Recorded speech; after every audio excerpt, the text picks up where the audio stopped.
మీ బట్టలకి సాఫ్టింగ్ ప్రొటెక్షన్ ఇచ్చే సరైన ప్రొడక్ట్ ఎలిమ్ ఫ్యాబ్రిక్ కండిషనర్.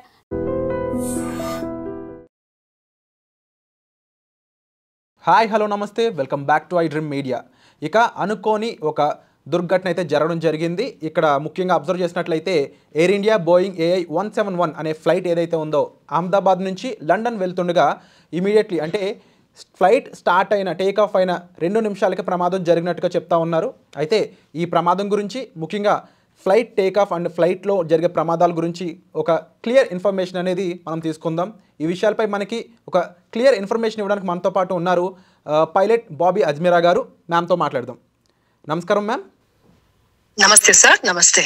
అంటే మ్యామ్, యూజువల్లీ ఒక ఎయిర్ ఇండియా ఫ్లైట్ ఏ ఫ్లైట్ అయినా కూడా చాలా చెక్స్ అనేవి చేస్తూ ఉంటారు. అది టేక్ ఆఫ్ అయ్యే ముందు చాలా జాగ్రత్తలు తీసుకుంటూ ఉంటారు అని చెప్తూ ఉంటారు కదా. బట్ అప్పటికి కూడా ప్రమాదం జరగడానికి గల కారణాలు ఏంటి? ముఖ్యంగా ఈ సంఘటనలో ప్రమాదానికి మెయిన్ రీజన్ ఏదై ఉంటుందంటారు? సార్, ఇవాళ ఏమైనా ఆ క్రాష్ మాత్రం it's a black day in the Indian aviation history actually. అంటే మనకి 1 గోలో 200 అండ్ ఇప్పుడు 229 సో ఫార్ 229 ప్యాసింజర్స్ చచ్చిపోయినారు. 229 ప్యాసింజర్స్ ప్లస్ క్రూ, అంటే only 1 passenger is alive.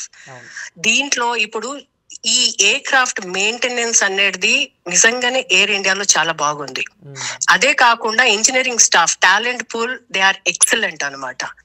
And ప్రతి ఎయిర్ క్రాఫ్ట్ కి before take off every engineer staff will check every instrument and they will give a go signal. అంటే they will sign 1 certificate అనమాట. Every parts every instrument is working, you can take off అని చెప్పేసి. So ఆ రకంగా we have no doubt about it. Coming to the ఈ plane లో accident, ఇప్పుడు pilots license current ఉన్నాయి, మెడికల్ లైసెన్స్ కరెంట్ ఉన్నాయి, training procedures as per standard operating procedures ICAO standard ప్రకారం కంపెనీ స్టాండర్డ్ ఆపరేటింగ్ ప్రొసీజర్ ప్రకారం it is up to the mark అనమాట. కానీ ఇది ఎందుకు అయింది, దీని రీజన్ ఏముంది, అది ఇంకా ఎవరు చెప్పలేరు సార్. ఎందుకంటే ఓన్లీ టేక్ ఆఫ్ కాగానే 1 minute లోనే pilot has declared mayday mayday mayday అంటే ఇట్ ఈస్ అన్ ఎమర్జెన్సీ. ఇది ఇనిషియల్ క్లైమ్ స్టేజ్ లోనే instead of climbing aircraft started going down, descend అవుతుంది మీరు చూస్తే. సో దీనికి రీజన్ మనకి only after the black box, అంటే FDR ఇప్పుడు ఫ్లైట్ డేటా రికార్డర్ అనే ఒక ఇన్స్ట్రుమెంట్ ఉంటుంది సార్. దాంట్లో ఏంటంటే that is valid for 25 hours అనమాట. దాంట్లో ఇప్పుడు టేక్ ఆఫ్ అయినప్పుడు నుంచి right from the push back నుంచి ల్యాండింగ్ వరకు. సో దీంట్లో ప్రతి మైన్యూట్ అన్నమాట, ఎమర్జెన్సీ ఎక్కడ ఫెయిలియర్ ఉంది, ఏ సిస్టమ్ ఫెయిల్ అయింది, ఏం హెడింగ్ ఉంది, ఏం యాటిట్యూడ్ ఉంది, ఏం ఆల్టిట్యూడ్ లో అది టర్న్ అవుతుంది, హెడింగ్ అంటే స్పీడ్ ఎంత ఉంది, everything is recorded in it. So and take off ముందు మనకి ఫ్లైట్ డిస్పాచ్ నుంచి we will get the weather details, we will get the flight path details, we will get the based on the speeds, మన fuel calculations అన్ని ఉంటాయి అనమాట. So we need not worry. ఇది ఇంకొకటి మనకి CVR అని ఉంటుంది అనమాట. That is like cockpit voice recording. That validity is only for 2 hours. అంటే కాక్పిట్ లో పైలట్స్ ఏం మాట్లాడతారు కూడా దాంట్లో రికార్డింగ్ అయి ఉంటుంది. సో ఈ సందర్భంలో ఇప్పుడు తెలిసిన విషయం ఏంటంటే investigation team has captured the black box. They have to investigate. దాని తర్వాతనే మనకు తెలుస్తుంది what is the actual reason. It is too early to talk about the what is the emergency, what has happened. It might be a engine failure, it might be a bird hit, it might be a other instrument. We really don't know what is what. And ముఖ్యంగా ఇది ఒక international flight journey అని చెప్పొచ్చు. And Ahmedabad to London, అందులోనూ 52 members London residents అనేది ఉండడం జరిగింది. అయినప్పటికీ కూడా ముఖ్యంగా ఒక ఇంటర్నేషనల్ ఫ్లైట్ టేక్ ఆఫ్ అవుతుంది అన్నప్పుడు ఇలా ఫ్లైట్ ఇష్యూ జరిగినాక కమాండింగ్ ఆఫీస్ ఏదైతే ఉంటుందో కంట్రోల్స్ అనేవి ఎవరి చేతిలో ఉంటుంది? మేజర్గా పైలట్సే దానికి జాగ్రత్తలు తీసుకోవడానికి మెయిన్ రీజన్ ఏమైనా స్కోప్ ఉంటుందా, లేకపోతే కమాండింగ్ ఆఫీస్ దగ్గరలో ఉన్న దగ్గర నుంచి ఏమైనా దాన్ని కంట్రోల్ చేసే ఛాన్సెస్ ఉంటాయంటారా? లేదు సార్. ఇప్పుడు కాక్పిట్ లో 2 క్రూ ఉంటారు అనమాట. ఒకటేమో కెప్టెన్ ఉంటాడు, ఇంకొకడేమో అసిస్ట్ చేస్తా ఉంటాడు, కో పైలట్. సో ఇప్పుడు ఒకటి ఏంటంటే he will be doing the communication while the whole route అనమాట. అండ్ ఒక ఆయనేమో ఫ్లై చేస్తాడు. So that particular flight the person who flies is the commander of the flight. So it can be some times ఏమైపోతుంది అవుతుందంటే ఇద్దరు commanders ఉంటారు, some times ఏమో ఒక కమాండర్ ఒక కో పైలట్ ఉంటారు. కాబట్టి ఈ ఫ్లైట్ లో మాత్రం ఒక కమాండర్ అండ్ ఒక కో పైలట్ ఉంటారు. So the captain is the commander of the flight and no captain wants to die sir. Nobody wants to die whether it is a domestic or international flight. It is a very bad thought that today these things are happening. మనకు అయింది కానీ అది ఏమైందో we have to still look into it. ఇంకొకటి ఏంటంటే ఇప్పుడు Boeing 787 Dreamliner is an advanced technology. Performance wise advanced ఉంది. దీనికి అన్ని రకంగా it is the latest అన్నమాట. So but still what happened అనేది nobody has a clue. And more over Bobby Ajmeera గారు, అండ్ జనరల్గా ఫ్లైట్ ల్యాండింగ్ ఇలాంటి సిచ్యువేషన్లో ఉన్నప్పుడు అక్కడ ఉన్న సిచ్యువేషన్లో ఇది రైట్ నౌ ఒక మెడికల్ కాలేజ్కి సంబంధించిన హాస్టల్ మీద ల్యాండ్ అయినట్టయితే క్లియర్గా మనకి పిక్చర్స్ అన్నీ కూడా తెలుస్తూ ఉన్నాయి. బట్ ఆ ల్యాండింగ్ కూడా అంత కష్టంగా ఉంటుందా, ఎలా ఉంటుంది, దాని గురించి కాస్త ఐడియా ఇస్తారా? సార్ ఇది ల్యాండింగ్ కాలేదు సార్, లెట్ us అండర్స్టాండ్. ఇది ల్యాండ్ కాలేదు, aircraft has dropped completely out of control అని చెప్పొచ్చు అంటారు. కంప్లీట్లీ ఎమర్జెన్సీ, ఇంకా అవుట్ ఆఫ్ కంట్రోల్ అంటే there might be you cannot అన్నమాట. It is just take off mode లోనే ఉంది అది. సో అది కెప్టెన్ కి కూడా బై ద టైం, ఎందుకంటే 600 feet by the time he could really connect it, flight is down. Fraction of second లో flight down ఉంది కాబట్టి they might be also in the shock.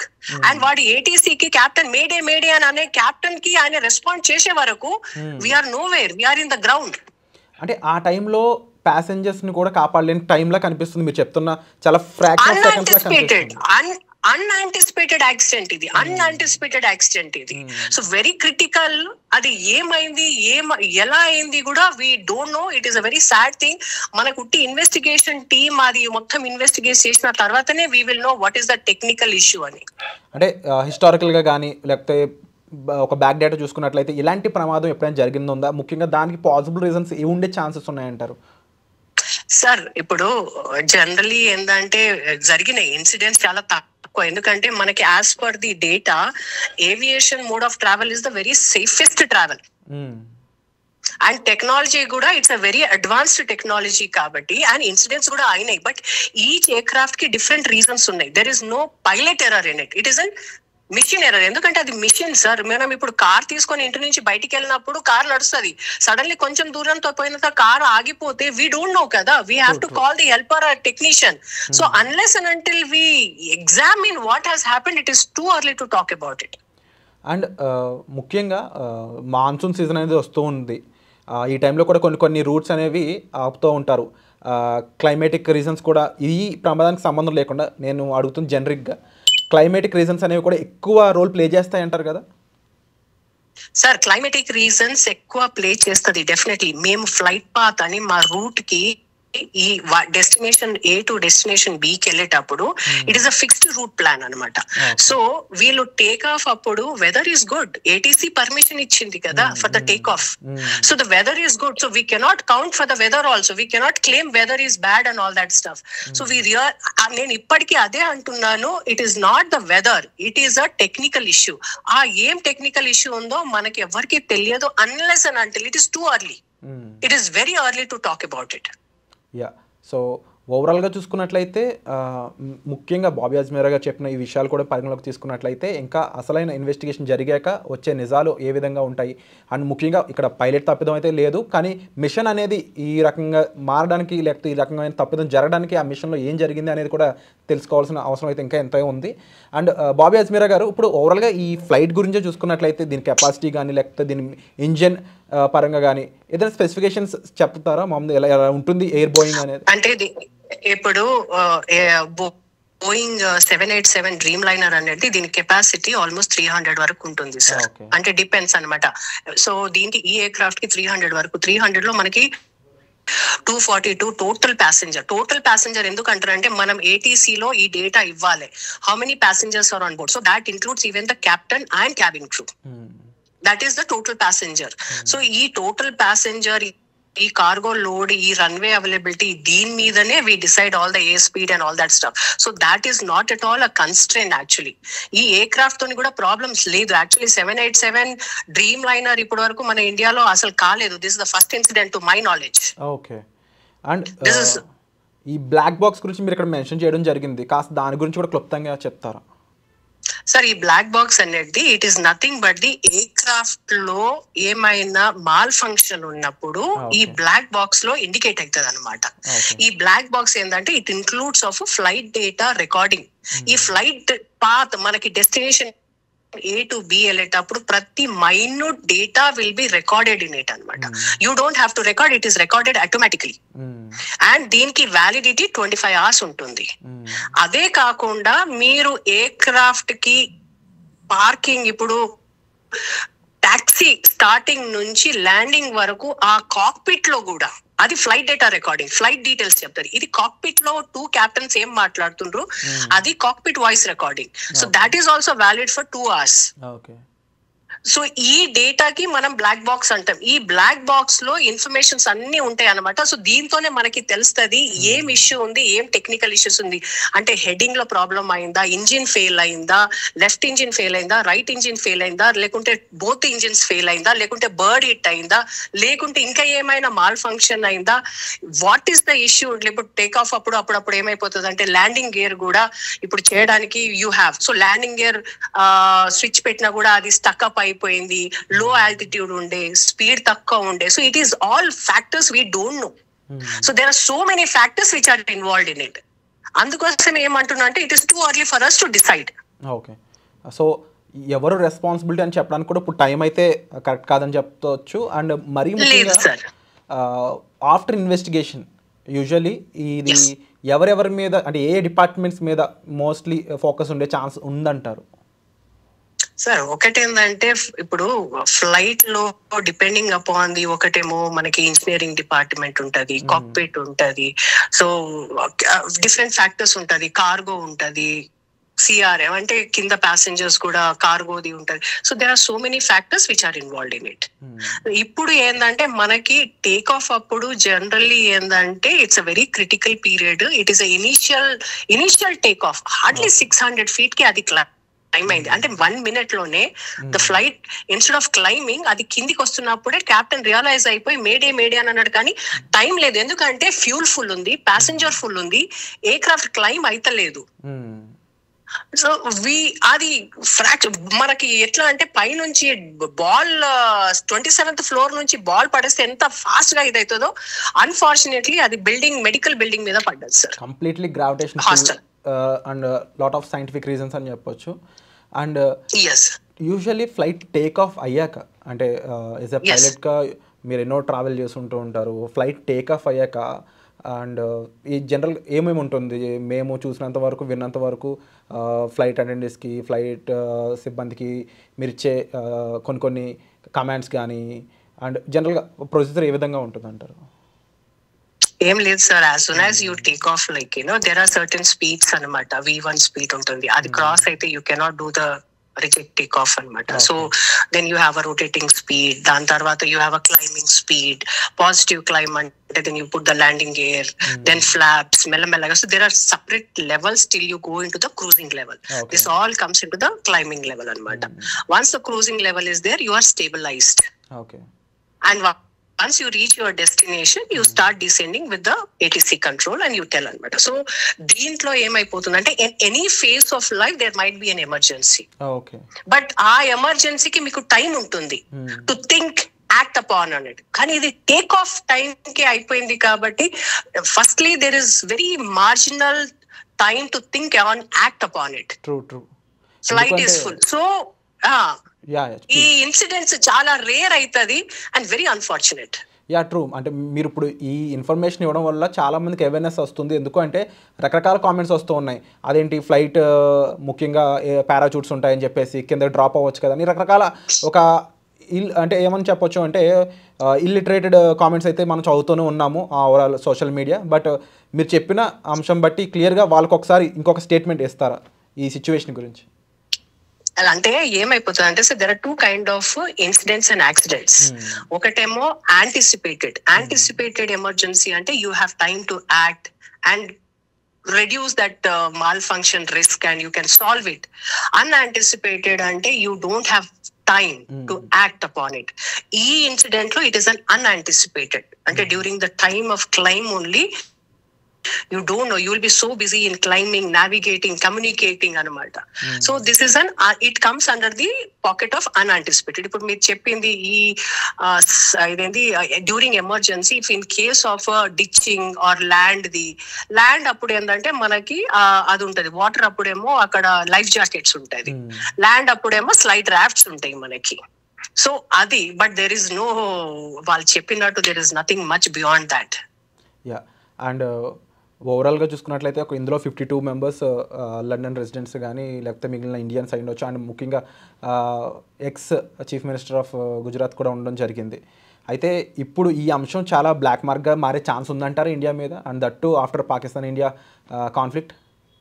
Sir ఇది పాకిస్తాన్ ఇండియాకి ఏం కనెక్షన్ లేదు, బట్ ఇంటర్నేషనల్ గా మన మీద ఎలాంటి లేదు సార్. దిస్ ఇంటర్నేషనల్ అంటే Indian aviation and general aviation in abroad is 2 different things. But the incident, accidents are the reasons. ఎందుకంటే మిషన్ ఒకటే, ఎయిర్ క్రాఫ్ట్స్ ఒకటే, సో రూల్స్ ఆర్ ఒకటే. స్టాండర్డైజేషన్ ICAO రూల్స్ ప్రకారము everybody will follow the same rules, standard operating procedures. So this doesn't have anything to have an impact in the Indian market or US market or in the accidents. ఇప్పుడు ఎప్పుడైనా కావచ్చు sir, నేను అదే అంటున్నాను, accidents ఎప్పుడైనా కావచ్చు, ఎవరో అయినా కానీ ప్లాన్డ్ గా యాక్సిడెంట్స్ అవుతారంటే will be very cautious. So ఇంకా ఎలాంటి సో ఎలాంటి రిస్క్ అనాలిసిస్ మూమెంట్స్ కానీ ఇవి ఇంకా ఇంక్లూడ్ చేయాల్సి ఉంటుందంటారు ఇప్పటి నుంచి? సార్ రిస్క్ అనాలిసిస్ ఏంటంటే ఈ pilots are trained upon the emergencies అనమాట. ఇట్ క్యాన్ బి డిచ్చింగ్ అయినా, ల్యాండింగ్ అయినా, ఇన్స్ట్రుమెంట్ లోపల ఏమైనా ఇన్స్ట్రుమెంట్ వర్క్ పని చేస్తలేరు. So there are so many procedures where these people are upgraded, upskilled. Then only they are kind of put into the cockpit. అంటే usually ఎన్ని hours of flight training తర్వాత ఇలాంటి major flights నడిపే chance వస్తుందంటారు ma'am? అట్లా ఏం లేదు sir. As per Indian aviation ఇప్పుడు మీకు CPL చేయడానికి 200 hours కావాలి సార్. కమర్షియల్ పైలట్స్ లైసెన్స్ రావడానికి director general of civil aviation exams ఉంటాయి. ఆ ఎగ్జామ్స్ కి మీరు పాస్ అయితే మీకు 200 hours మినిమం ఎలిజిబిలిటీ క్రైటీరియా ఉంటుంది సార్. దాని తర్వాత మీరు ఎయిర్ బస్ అయినా, బోయింగ్ అయినా, ATR ఎయిర్ క్రాఫ్ట్స్ అయినా, ఇంకా ఏమైనా ఎయిర్ క్రాఫ్ట్స్ కి మీరు టైప్ రైటింగ్ చేయాలి. Those type rating is for 45 days. దాని తర్వాత you apply for any airline. So once you are recruited in the airline, మళ్ళీ airline will train you on that specific training anamata. Okay.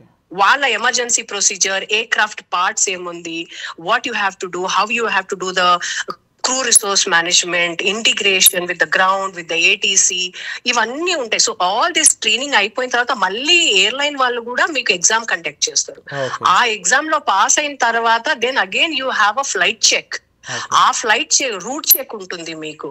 ఆ దాని తర్వాత final route check తర్వాతనే you will be released as a pilot, co pilot. So you will be released as a trainee pilot. So during that training pilot, they will be having lot of number of hours. Airline to airline it differs anamata. Dan tarvata you will be put as a co-pilot in the right seat. And then you will be assigned one mentor. Okay.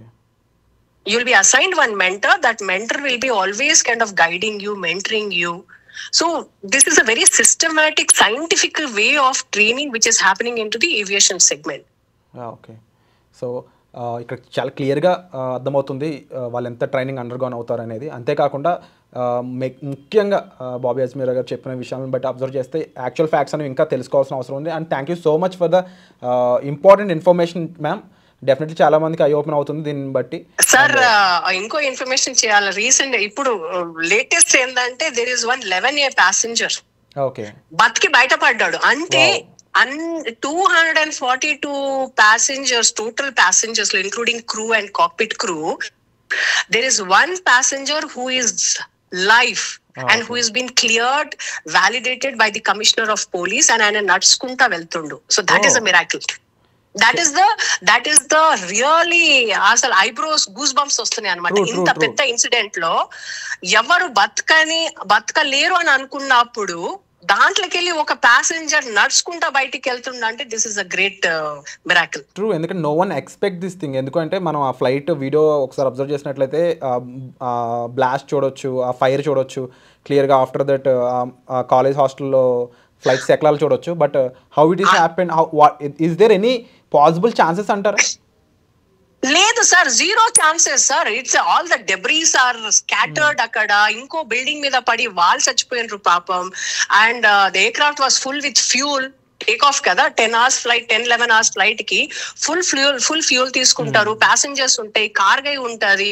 అసలు అది the way it fall down, the rate of speed of అది పడడం ఎట్లా ఉంటది అంటే survival chances are 0%. కానీ దాంట్లోకి వెళ్ళి ఒక ఆయన లేచి బయటికి వచ్చి నడుచుకుంటా వెళ్ళడం అనేది మిరాకిల్. డెఫినెట్లీ ఆయన స్టేట్మెంట్ కోసం ఇప్పుడు ప్రపంచం మొత్తం ఎదురు చూస్తుందనలో డౌట్ లేదు.